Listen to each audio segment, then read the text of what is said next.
Maverick 100.9, Aggie Lands Country Alternative. It's Corliss, and I finally get to meet Joey Green, who I've heard so much about. It is so great to have you, Joey. It's great to be here. How are you doing this morning? I'm doing wonderful. I'm a little sad to hear that, I missed you by a week. You were actually in town and we didn't get a chance to meet up. What a bummer. You would have had fun. We sang karaoke at the Angry Elephant. So I love karaoke. Darn it. I'm not good at it, but I love doing it. yeah, it was a good time. I'll leave the singing to you. How does that sound? That's fine too. Well, you are bringing us a brand new single that I thought was really, really important to talk about here on Maverick. You've released This House Ain't Big Enough. And I kind of want you to take the lead on this to tell me exactly where this came from.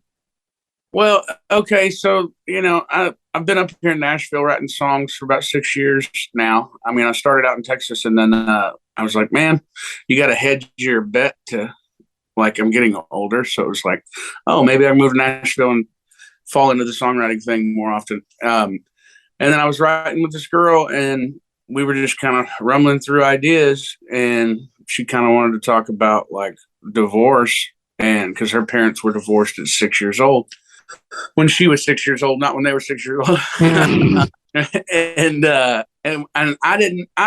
knew a little bit about divorce just from having friends growing up that were in single parent households and stuff like that. But I was blessed with parents that are still together to this day and were together before I was born. So, but yeah, the song just kind of, when we had the first line, 6 years old and cereal for supper, even I experienced that. So there's where your parents are just kind of arguing or not in the mood to, as adults, we have a lot going on in our lives that our kids really don't take heed to notice and stuff like that. So, and then it just kind of started rolling, and it got to a point in that song where we're just like, we got to make this as heavy as it can possibly be. Putting the characters and really painting those characters into who they are. And this is pretty much what we came up with. A good old sad country song. We do have to brace everyone because it is a sad one. But we've seen that happen in country music over the years. Every few years, you'll get a country song that'll rip you to bits and pieces. And I think anybody listening, that song immediately popped up in their head. For me, Martina McBride just popped up in my head. Independence Day. Yep. Brad Paisley and Alison Krauss. And we get visions in our heads. So this is really a storyteller for you guys. And what Joey Green has done after the fact, after writing this song, has been incredible too. So we're going to be back with him to chat more about that. But first, we got to debut This House Ain't Big Enough by Joey Green on Maverick 100.9. Due to copyright, Brian Broadcasting is not licensed to air this single for you in podcast form, but you can find it on any streaming or downloading platform that you prefer. And today's interview continues now. Maverick 100.9, you heard it here first. This House Ain't Big Enough. That was Joey Green, a bit of a sad one. And I know that you actually teamed up with someone very special to record a music video for this as well. Tell me a little bit about that. Yeah. So there's an agency in Fort Worth called One Safe Place, and they work with victims of domestic violence and victims of human trafficking and stuff like that. And a friend of mine, Katie Purcell, had just taken a job over there and actually had me play an event, a fundraising event for them at the Top Golf in Fort Worth. And I played that song, and she had heard that song. And then the wheels started turning in her head. And then, so she took it to her higher ups over there, and then the wheels started turning, and we had a big, boardroom storyboarding conference room type thing, which is not normally anything I would do. I'm never in a conference room. Right. My office is usually at the end of the bar, but, so we did that, and then we secured funding for it and got it from our friends at Nation's Roof there in DFW, and they helped fund the video, and we got child actors, and that's and some of the actors in the video are just friends of ours, and did an outstanding job. It took an army of people to make this thing happen, and I mean, I think it's been out just over a week, and I mean, combined on the platforms, we're at 100,000 views on that video already. So, wow. What does that mean to you to bring awareness to this? Because you've said like, you grew up in a great household, so you're not necessarily so familiar with domestic abuse, human trafficking, anything like that. What opened up your heart to it? Well, I'm the baby of 5. So, and all 3 of my sisters, their marriages ended in divorce.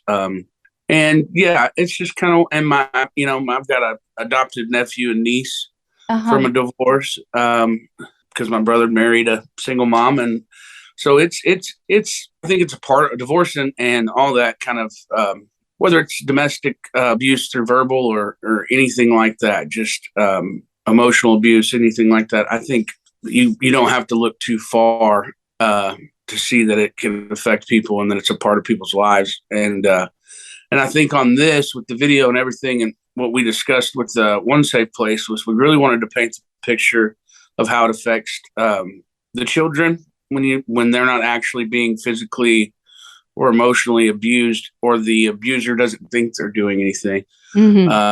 And once Michelle at One Safe Place kind of told me that they call it like secondhand abuse. Yes. And how, like, the long-term effects of it and stuff like that. So we really wanted to bring light to that more than anything, because you don't realize that it affects those children all the way up into adulthood. Yeah.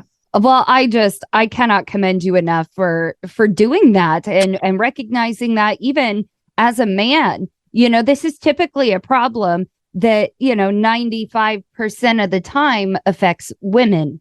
And you have clearly opened your eyes to seeing not only how it affects women, but their children, men, uncles, grandfathers. You know what I mean? It does trickle down, and it is important for any and every family and friend member to take part in paying attention to what's going on in someone's surroundings. So I think that's just incredible. So, we're not all downers today. We're trying to shine a light on something, do some good. Definitely check out this charity up in Fort Worth. And if you ever need help, please reach out for it. There are plenty of people willing to. So Joey Green is who's on with us. Anything else going on for the rest of the year? Do you have any big plans or anything for us to look forward to? Well, this Thursday I will be at the Tap with Giovanni and the Hired Guns. Oh my God! Yeah, so that's going to be fun. I haven't played a full band show in College Station in 15 years, probably. Oh wow! So, yeah, so that's going to be fun, and then going back in the studio to cut 7 more songs in December. Just keeping this ball rolling, trying to keep this momentum rocking. Well, I'm here for all of it, Joey. I can't believe it took us this long to meet, but I am so glad that we did. Y'all, please go find Joey Green, his music, his mission, everything. It has been wonderful having you on Maverick. Yes, ma'am. Thank you.